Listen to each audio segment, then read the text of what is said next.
Hello everyone, इस video में हम लोग क्वेश्चन नंबर 62 को देख लेते हैं। देखिए इस क्वेश्चन में क्या कहा जा रहा है।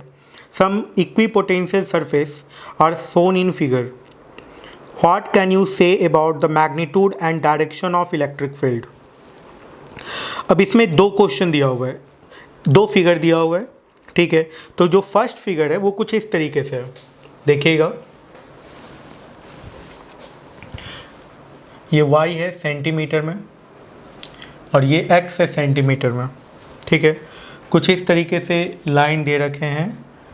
ये इक्विपोटेंशियल सरफेस है, ठीक है। ये इक्विपोटेंशियल सरफेस है। इस पूरे लाइन पर जो पोटेंशियल होगा वो 10 वोल्ट होगा। इस पूरे लाइन पे जो पोटेंशियल होगा वो 20 वोल्ट होगा। इस पूरे लाइन पर जो पोटेंशियल होगा वो 30 वोल्ट होगा। ऐसा कुछ दिया हुआ है, ठीक है। ये एक्स एक्सिस पे जिस पॉइंट को कट कर रहा है ये 10 सेंटीमीटर है, ये 20 सेंटीमीटर है, और ये वाला जो पॉइंट है ये 30 सेंटीमीटर है। ये भी दे रखे हैं। अब बात ये है कि आपको कैलकुलेट करना है इलेक्ट्रिक फील्ड का डायरेक्शन और उसका मैग्नीट्यूड। इलेक्ट्रिक फील्ड हमेशा इक्विपोटेंशियल सरफेस के परपेंडिकुलर रहता है, ठीक है। तो या तो वो इस डायरेक्शन में होगा या तो वो इस डायरेक्शन में होगा। लेकिन हम लोगों को एक बात और पता है, इलेक्ट्रिक फील्ड के डायरेक्शन में इलेक्ट्रिक पोटेंशियल डिक्रीज होता है। इलेक्ट्रिक फील्ड के डायरेक्शन में इलेक्ट्रिक पोटेंशियल घटता है। तो घटता है तो घट किधर है, देखिए 20 से 10 जा रहा है। तो इलेक्ट्रिक फील्ड का जो डायरेक्शन होगा वो कुछ इस तरफ होगा, ऐसा कुछ होगा, इससे इसके सरफेस से परपेंडिकुलर होगा ना, कुछ इस तरीके से इलेक्ट्रिक फील्ड का ये डायरेक्शन होगा, ठीक है। ये इलेक्ट्रिक फील्ड का डायरेक्शन हो गया। अब ये देखिए यहाँ से यहाँ तक का लेंथ कितना दिया हुआ है, 10 सेंटीमीटर दिया हुआ है, ठीक है। और क्या दे रखे हैं, दे रखे हैं कि ये वाला जो एंगल है, ये एंगल जो बन रहा है ये 30 डिग्री बन रहा है। ये कितना एंगल बन रहा है, 30 डिग्री। तो ये वाला जो एंगल होगा ये कितना एंगल बनेगा, 60 डिग्री बनेगा, ठीक है। ये इक्विपोटेंशियल सरफेस के बीच का डिस्टेंस को हम लोग डी एज्यूम करते हैं। मतलब यहाँ से यहाँ तक का लेंथ कितने के बराबर हो गया, डी के बराबर, ठीक है। ऐसा हम लोग क्यों कर रहे हैं, क्योंकि हम लोगों को पता है कि dv का जो वैल्यू होता है minus E dot D x होता है ना, ठीक है। तो जब इंटीग्रेट कर देंगे तो v delta v equal to क्या हो जाएगा, minus E into X, X क्या d, minus E into D हो जाएगा, ठीक है। तो delta v change in potential, तो इस तरफ जब जा रहे हैं, जिधर जा रहे हैं उधर पोटेंशियल घट रहा है, ठीक है। तो फाइनल पोटेंशियल क्या हो गया, 10 वोल्ट। इनिशियल पोटेंशियल कितना था, 20 वोल्ट। तो डेल्टा वी का वैल्यू 10 माइनस 20 हो गया, माइनस ई हो गया, इनटू ये डिस्टेंस। ये डिस्टेंस कैसे कैलकुलेट कीजिएगा, देखिए ये 10 सेंटीमीटर है, ये 90 डिग्री है। मतलब ये जो 10 सेंटीमीटर एक तरीके से ये हाइपोटेनस का काम कर रहा है। ये कुछ इस तरीके से है, ठीक है। ये 90 डिग्री है, ठीक है। तो ये दे रखे हैं 10 सेंटीमीटर, ये डिस्टेंस डी दिया हुआ है, ये एंगल दिया हुआ है 60 डिग्री, ठीक है। तो d का वैल्यू कितने के बराबर हो जाएगा, d का वैल्यू कितने के बराबर हम लिखेंगे, 10 cos 60 डिग्री हो जाएगा ना। ये 10 cos 60 डिग्री हो जाएगा d का वैल्यू। cos 60 डिग्री कितना होता है, 1/2। इसका मतलब ये कितना हो जाएगा, 5 सेंटीमीटर। ये 5 सेंटीमीटर हो जाएगा, ठीक है। इस d को हम लोग 5 सेंटीमीटर के बराबर लेंगे और अब कैलकुलेट कर लेंगे इलेक्ट्रिक फील्ड का वैल्यू। ये हो गया 5 centimetre, 5 into 10 to the power -2, ठीक है। तो अब आप इलेक्ट्रिक फील्ड कैलकुलेट कर लीजिए। ये हो गया -10 minus E into 5 into 10 to the power -2। तो इलेक्ट्रिक फील्ड का यहाँ से वैल्यू आ रहा है कितने के बराबर आ जाएगा, देख लीजिए। ये आ गया 1000/5 and that is equals to 200 volt, ठीक है। तो इस तरफ इलेक्ट्रिक फील्ड होगा जिसका की वैल्यू आएगा कितने के बराबर आ जाएगा, 200 वोल्ट के बराबर आ जाएगा, ठीक है।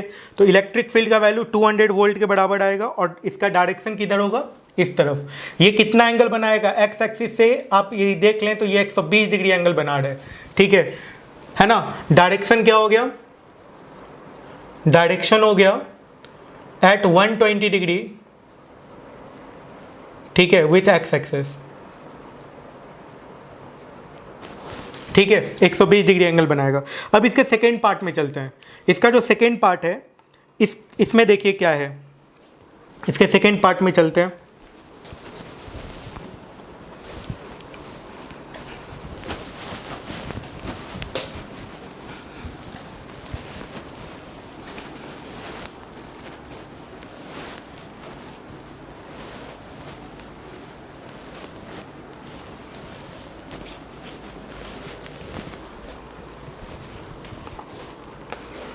इसका सेकेंड पार्ट देखिएगा। सेकेंड पार्ट में जो दिया हुआ है फिगर कुछ ऐसा दिया हुआ है,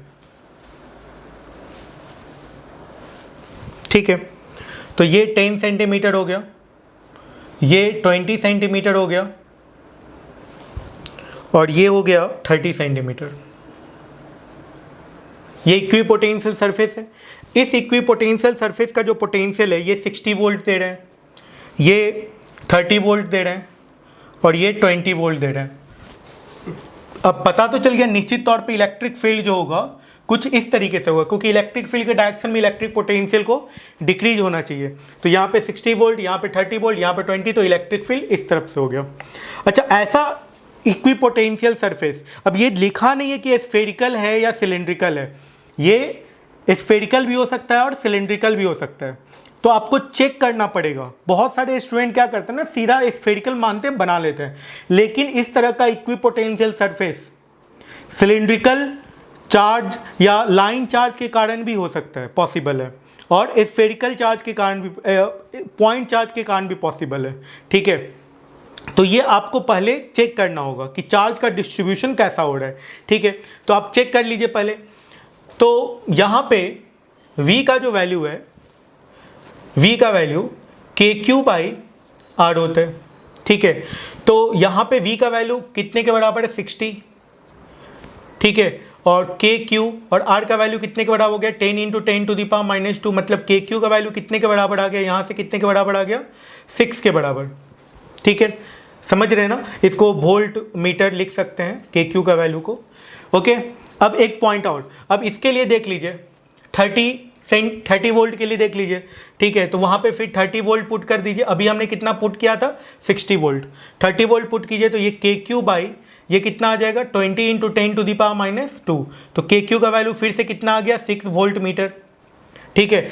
इसका मतलब स्फीयर के लिए देख रहे हैं KQ का वैल्यू इस केस के लिए भी, 30 वोल्ट के लिए भी और 60 वोल्ट के लिए भी सेम आ रहा है। इसका मतलब है कि ये स्फेरिकल होगा। अदरवाइज यदि नहीं आता तो सिलिंड्रिकल होता, फिर बातें बदल जाती, ठीक है। तो KQ का वैल्यू आ चुका है। तो इलेक्ट्रिक फील्ड आप बहुत आसानी से लिख सकते हैं, KQ/R² होता है इलेक्ट्रिक फील्ड का वैल्यू, ठीक है। इलेक्ट्रिक फील्ड क्या होता है, KQ/R², और KQ का वैल्यू कितने के बराबर आया हुआ है, KQ का वैल्यू आया हुआ है 6 के बराबर। तो यहाँ पे इलेक्ट्रिक फील्ड को आप लिख सकते हैं 6/R², ठीक है। 6/R² वोल्ट पर मीटर, ये हो जाएगा इलेक्ट्रिक फील्ड का इक्वेशन। चलिए फिर नेक्स्ट क्वेश्चन में चलते हैं, क्वेश्चन नंबर 63 पे।